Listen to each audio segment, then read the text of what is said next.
बेटा welcome back हमारे जो यूट्यूब चैनल है बेटा MW बंटी सर। आज जो क्लास लेके आए बेटा क्लास 10th, चाहे यूपी बोर्ड वाले बच्चे हों चाहे CBSE बोर्ड वाले बच्चे हों, बेटा NCERT बुक सभी बोर्ड में लागू है। इस वजह से उसका जो चैप्टर नंबर जो 6 है, ट्रायंगल नाम से चैप्टर है बेटा, और उसका मोस्ट इंपॉर्टेंट क्वेश्चन नंबर 4, 5, 6, 7 तक अप टू आपका 3 से स्टार्ट बेटा है। 3, 4, 5, 6, 7 अप टू बेटा 7 तक मैंने जो बताया था एक जैसे क्वेश्चन है। एक ही क्वेश्चन बताऊंगा इस वीडियो में आपको, उससे ये सारे क्वेश्चन आप कर लोगे। आगे के इस एक्सरसाइज में क्वेश्चन है बेटा जो बेटा समलम वाले तुम्हारे हैं, समलम वाले बेटा क्वेश्चन हमारा पैरेललोग्राम वाले, तो वो आप बेटा नेक्स्ट वीडियो में आपको मिलेंगे और बहुत बेहतरीन क्वेश्चन है। तो इस एक्सरसाइज श्योर अगर थेल्स थ्योरम मैंने बताई थी, उसकी वीडियो मैंने जो उसका लेक्चर जो था अभी मैंने डाला नहीं है, बच्चों की कमेंट्स आ रही है, उसको बस समझा दिया क्लास में, ऑफलाइन में ऑनलाइन में बच्चों की लिख के भेज रहे हैं। उसका ही बेटा मैं वीडियो बना के आज मैं शायद उसको भी अपलोड कर दूंगा, क्योंकि उसका बहुत बड़ा रोल है। थेल्स जो हमारे थेल्सपुर में है बेटा, उसे BPT के नाम से जानते हैं। किस नाम से बेटा? BPT, basic proportionality theorem English में बोलते हैं, उसे थेल्स नेम से भी जाना जाता है। उसी के कुछ एप्लीकेशन है, एप्लीकेशन मीन्स उसके जो यूज हैं क्वेश्चनों में, उसे एप्लीकेशन बोलते हैं। उसका एक यूज क्वेश्चन नंबर 4 में मैं आपको करके दिखाऊंगा। सामने एक ट्रायंगल दे रखा है, इस बुक में NCERT में देख सकते हो, क्वेश्चन नंबर 4 है और बेटा पेज नंबर 96 पर है। उसका डायग्राम जो दे रखा है मैं क्वेश्चन रीड करके दिखाता हूँ। आकृति 6.19 में DE पैरेलल AC, बेटा क्या दिया इन्होंने? DE पैरेलल AC ये दिया है बेटा, और कहा है DF, एक और बात कही है, ये भी कहा है इन्होंने, DF पैरेलल आपका CD। बेटा ये आपकी जब पैरेलल की जो कंडीशन आपकी हैं, ये दोनों ही आपकी दोनों कंडीशन वो देता है, इसलिए बेटा अगर एक देगा तो उससे आंसर निकलेगा नहीं। 2 कंडीशन ये आपको देता है और उस वजह से आपको प्रूव करना होता है। नीचे आंसर दे रखे होते हैं, अच्छी बात है। बीच में हल्का फुल्का तुम भूल भी गए तो थोड़ी सी चीटिंग कर सकते हो और उसके थ्रू आंसर आप मैच करा सकते हो। एनीवे चीटिंग की कोई नीड नहीं है, मेरी इस वीडियो से सारे कन्फ्यूजन दूर होने वाले हैं। चीटिंग नहीं करनी बेटा, हीरो वाले काम करने हैं, विलेन वाले नहीं। बात चल रही है बेटा, डायग्राम आपके सामने है। इन्होंने कहा है इफ़ मीन्स क्या होता है बेटा? यद या इफ़ DE पैरेलल AC, तो DE ढूंढो। इस डायग्राम में कहा है DE ये रहा बेटा और AC आपका ये रहा। ऐसे जो दे रखा उन्हें ढूंढना होता है, DE ये रहा और AC आपका ये रहा। थोड़ा दिखाने के लिए मैंने हल्के हल्के कट मारे हैं ताकि आप सही से देख सको, समझ में आ जाए। प्यारे छात्रों, DE और AC आपको पता चल गया। और मैंने बताया था थेल्स थ्योरम में कि जो थेल्स आपकी जो थ्योरम है उसमें तुरंत ही जैसे ये लिखा, तुरंत ही आप क्या लिखेंगे? थेल्स प्रीमिसी। इंग्लिश मीडियम वाले जो बच्चे CBSE उसे क्या लिखोगे? बाय थेल्स थ्योरम, इंग्लिश में ऐसे लिखोगे।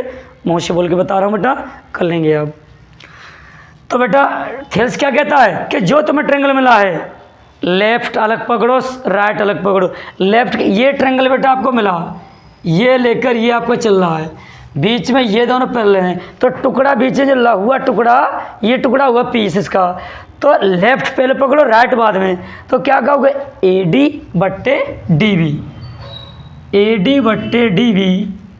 क्योंकि थेल्स क्या सिखाता है, जब भी कोई ट्रायंगल होगा बीच में आपने जो लाइन ली जो पैरेलल है, तो उसके जो 2 पार्ट आपके होते हैं उनका जो रेशियो होगा, अनुपात होगा, वो अगले वाले दोनों जो आपके पार्ट दे रखे हैं उनके रेशियो के बराबर होगा। ये कौन कहता है? ये कहते हैं थेल्स कहते हैं। थेल्स एक साइंटिस्ट थे जिन्होंने ये बात कही थी।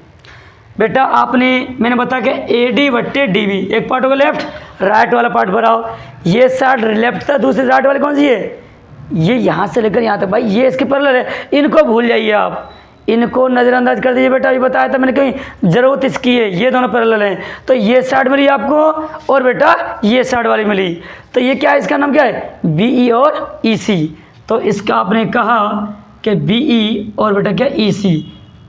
इक्वेशन नंबर पहला, चप इक्वेशन नंबर पहला, समीकरण नंबर पहला आपका आ चुका है। तो इसके बाद ठीक ऐसे ही अब क्या करें? DF कहाँ था बेटा? यहाँ था, समझाने के लिए मैंने यहाँ से बेटा इरेज कर दिया था। तो बेटा अब क्या करें? DF आपका यही तो प्यारे बच्चों, और A का A बेटा ये रहा। इन दोनों से तो आ चुका है एक समीकरण, अब ये दोनों तो बचा, तो ये बचा और ये बचा है, सिंगल कट मारा कि सिंगल से पता चला इनसे मैंने फ्रेंडशिप करा दी, दोस्ती करा दी। और प्यारे छात्रों, आपकी बात चल रही थी कि जो दूसरा वाला जो पार्ट था बेटा कि आपका डबल कट इसलिए लिए थे, जो फर्स्ट कंडीशन हमारी थी उसमें आपका डीई और जो एसी जो थे ये दोनों एक जैसे दिखा डबल कट से, तो इसका मैंने क्वेश्चन फर्स्ट मैंने बना दी थी। और अब सिंगल कट जो मारे हैं मैंने, उससे ये पता चल रहा है सिर्फ ये इसके पैरेलल है, तो इसको ट्रायंगल लेते हुए चलना है। तो बेटा अब ट्रायंगल कैसे बना, यहाँ से लेकर यहाँ तक, क्योंकि ये दोनों इसके अंदर आ गए, इससे कोई भी बेटा मीनिंगलेस रहेगा ये वाला पार्ट हमारे लिए। तो बेटा फिर सेम जैसी पैरेलल है उसके नीचे क्या लिखते हैं, सेम प्रोसी बेटा क्या है आपका थेल्स, आपका बेटा थेल्स प्रमेय से, ये आपने देखा, नीचे कॉमा लगाओ। जो तरीका है बोर्ड में लिखने का वो अभी से सभी छात्र देखते हैं और ऐसा ही बोर्ड की परीक्षा में लिख के आओगे तो आई होप अच्छे मार्क्स आप ऑब्टेन करेंगे। तो थेल्स वाली जो प्रमेय हमारी चल रही है, इस ट्रायंगल में देखोगे ये वाला पार्ट लो पहले लेफ्ट, AD बट्टी DB, AD बट्टी बेटा DB इज इक्वल टू, अब नेक्स्ट नीचे वाला पार्ट कौन सा होगा, क्योंकि ये इसके यहाँ पहले तो यहाँ तक ही तो ट्रायंगल जा रहा है, तो क्या बेटा BF है और अपन क्या बेटा FE। बेटा सभी छात्रों को ये पार्ट बट्टे ये पार्ट, ये पार्ट बट्टे ये पार्ट, ये करना होता है। इक्वेशन नंबर बेटा सेकेंड, यहाँ पर लिखते हैं आप समीकरण फर्स्ट एंड सेकेंड, मतलब समीकरण 1 और 2 से एंड का चिन्ह है, आप कॉमा लगा सकते हैं। समीकरण 1, 2 से 1 और 2 को लेके चलना सॉल्व करने के लिए सेम जरूर आता है 100%, AD/DB जरूर 100% ये कट हो जाता है, जो बचता है वही आंसर है। बड़ी आसान से ट्रिक मैंने बताई है। क्या बचा यहाँ पर, ये बचा BE/EC इज इक्वल टू आपका BF/ बेटा FE। ये आपका दैट्स फाइनल आंसर आपके हिसाब से आया है।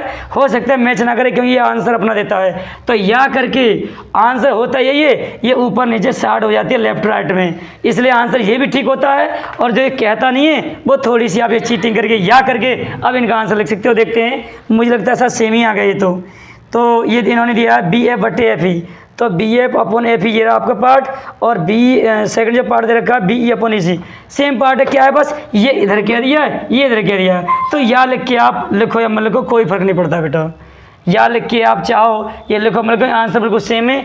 ये वाला पार्ट इधर दिया है और ये वाला इधर दिया है, तो बेटा आपका एंड में क्या लिख दोगे बेटा, हैंस प्रूव्ड, क्योंकि आंसर दे रखा होता है, जब आप आंसर हाथ लाते हो तो वो सिद्ध हो चुका है, इसका अर्थ ये होता है एंड में आके हैंस प्रूव कर दो। तो आई होप मुझे ये वीडियो अच्छी लगी आप सभी बच्चों के लिए।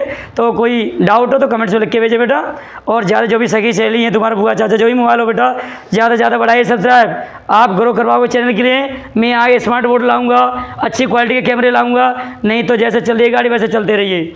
आपकी बेटा जो कोशिश है, हम लोग क्या में आपके लिए आपके जिम्मेदार हैं, और मैं भी कोशिश कर ही रहा हूँ, आप भी कोशिश करते रहिए। जो भी जिनको आवश्यकता है, सखी सहेली जो भी तुम्हारे बहन भाई हैं, सभी से चैनल मोबाइल से सब्सक्राइब करवाइए मेरा चैनल, और ज़्यादा से ज़्यादा वीडियो उन्हें लिंक भेजिए, शेयर कीजिए और लाइक करवाइए। कमेंट्स में कुछ ना कुछ जो डाउट हो वो भेजिए, फॉर्मेलिटी के लिए नहीं, रियल वाले, ठीक है बेटा।